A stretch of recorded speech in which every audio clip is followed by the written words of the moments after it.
I want you to know right now, because when I'm in town, I'm gonna look you up because That's I'll go right. back and forth quite a bit.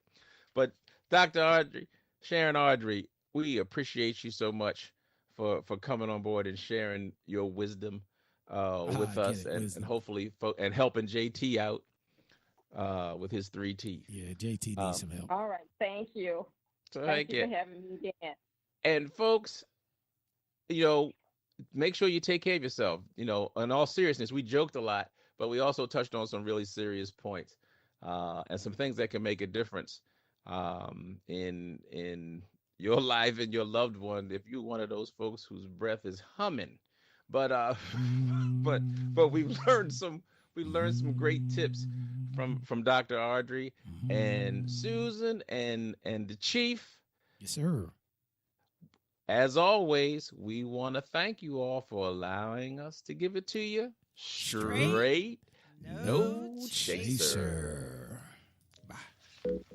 See ya.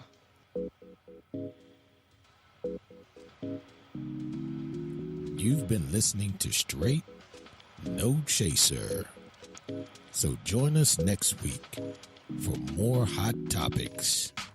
And also, you can always catch us on Facebook, Twitter, YouTube, and of course, iHeartRadio.